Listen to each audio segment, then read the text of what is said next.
Major General John Lorimer, the Chief of Defence Staff's Strategic Communications Officer.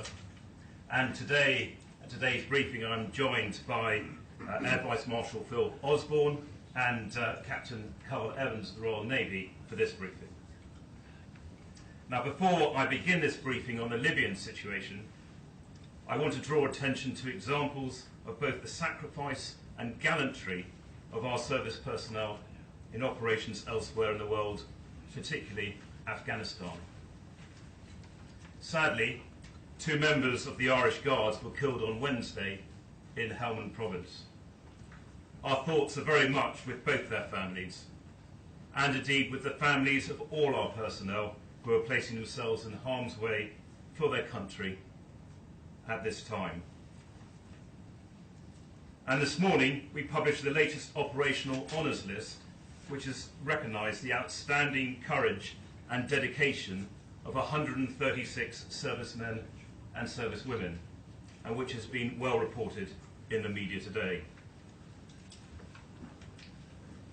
With regards to Libya, let me start by saying that it is very clear that, despite the heavy losses inflicted on his forces by coalition operations, Colonel Gaddafi continues to flout the will of the international community and is continuing to mount deadly and indiscriminate attacks on his own people. But it is equally clear that our operations have saved many innocent lives already, and we are confident they will continue to do so. You will be aware of the Foreign Secretary's statements on the discussions in Brussels that led to the decision last night that NATO will take over command of the no-fly operation, and the expectation that it will assume overall command in a matter of days. There is little more that I can add to what the Foreign Secretary has said, except to emphasise the breadth of the coalition behind the action to enforce UN Security Council Resolution 1973. Now, this briefing will focus on UK military activity over the last few days, and I will now ask Captain Evans to give a quick update on maritime developments. Carl. On Wednesday night, the Royal Navy Trafalgar-class submarine HMS Triumph launched a further Tomahawk land attack missile, or TLAM strike. This is the 3rd occasion that Triumph has targeted air defence installations as part of the coalition operation to enforce UN Security Council Resolution 1973. In pictures sent in from the Mediterranean last night, you can see the commanding officer and his team in Triumph either launching or rehearsing for an imminent launch. The two are necessarily identical. However, there's no doubt what the final piece of the footage shows: nighttime images of a launch through the periscope in which you can see the rocket boost motor that lifts the missile to its cruise altitude, and then the cruise missile that takes it on to its target. There's a robust plan in place to ensure that the Tomahawk capability remains available to the Joint Task Force Commander for as long as is necessary. But of course, for obvious reasons, I won't be revealing the operational details. Moving on to our surface ships, NATO has now established Operation Unified Protector in order to enforce the UN-mandated arms embargo of Libya. This is the first part of the overall operation to move from US to NATO command. This means a naval blockade under NATO command to prevent arms and mercenaries entering Libya. Naval command will flow from NATO headquarters in Belgium through the Joint Task Force Commander embarked in the USS Mount Whitney and the maritime headquarters at Naples, commanded by an Italian, Vice Admiral Rinaldo Vieri, and then to the commander of the NATO task group at sea. In the first instance, the afloat commander of the force will also be an Italian. The Alliance is very familiar with this type of operation. NATO naval task groups operate together on a routine basis and have done so for many years. We share a common understanding, which is a key strength of the Alliance. Previous embargo operations or blockades at sea were successfully conducted in the Adriatic during the Bosnia crisis and off Iraq between the two Gulf conflicts. Turning to the challenge immediately at hand, the portion of the coastline commanded by forces loyal to Colonel Gaddafi extends over 600 miles, roughly from Dover to Aberdeen, and includes numerous ports. The entire coast will need to be monitored. Each warship in the force, together with its embarked helicopter, has detailed situation awareness out to roughly 60 miles. Aircraft will further extend the surveillance effort.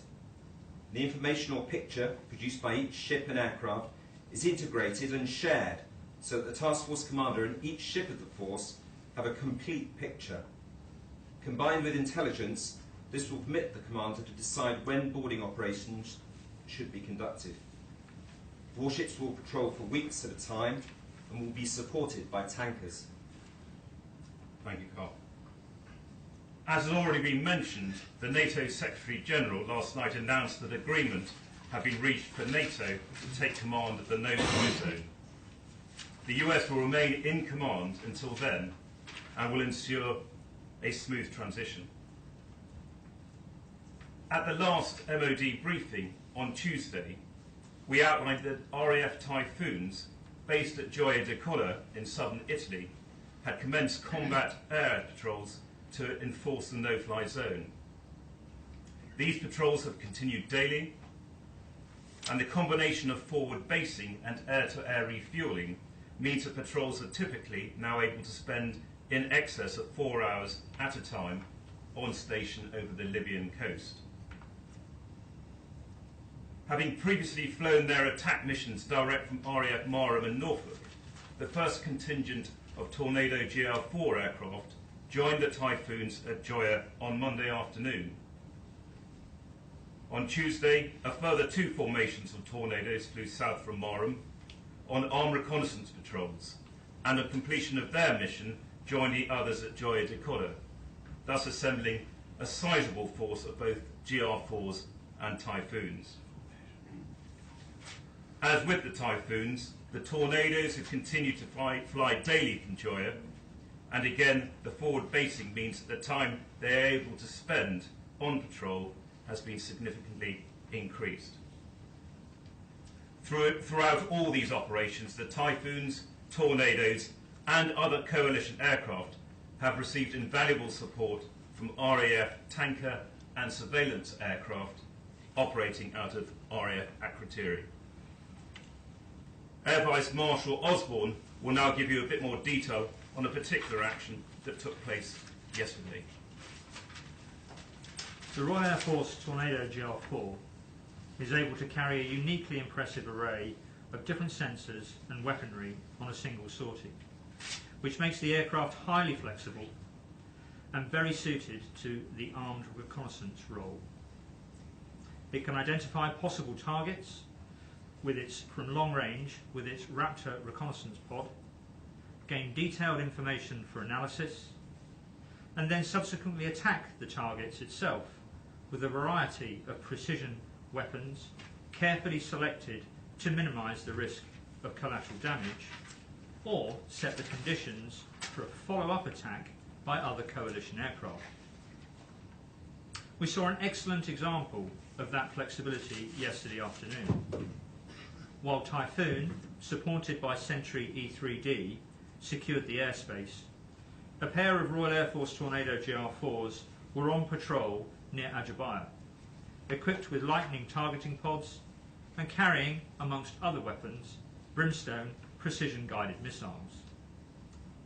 The Tornadoes had intelligence on likely target locations from previous Raptor reconnaissance pod images, and they were able to identify a group of Libyan main battle tanks with their weapons aimed north towards Ajabaya.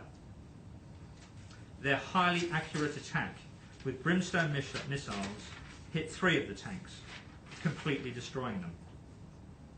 The Tornadoes were by this time running low on fuel, so they handed the target over to another coalition patrol, which then attacked with laser-guided bombs and hit a further 3 tanks. having refuelled from a Royal Air Force VC-10 tanker aircraft, the GR4s returned to assess the results of the combined attacks. They then identified another tank, still threatening innocent civilians, and successfully attacked it with Brimstone missiles. This highly agile use of air power is not easy, and we should not forget the level of training and disciplined professionalism required from our Royal Air Force personnel, both in the air and on the ground. Indeed, I believe that the Royal Air Force Tornado GR4 is currently the only aircraft in the world which has this range of weapons and sensors available to it, and which our crews yesterday used to the full. Thank you. So to sum up, what effect have these operations and those of our coalition allies achieved thus far? Attacks on the integrated air defence system, whether from Tomahawks or aircraft, have reduced the threat from Colonel Gaddafi's long-range surface-to-air missiles to a negligible level.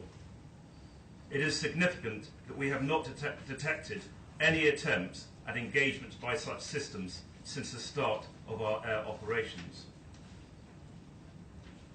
Coalition air sorties have therefore been able to focus on finding, and where necessary, attacking targets such as the regime's armoured and mechanised forces, artillery batteries, and shorter-range mobile missile batteries.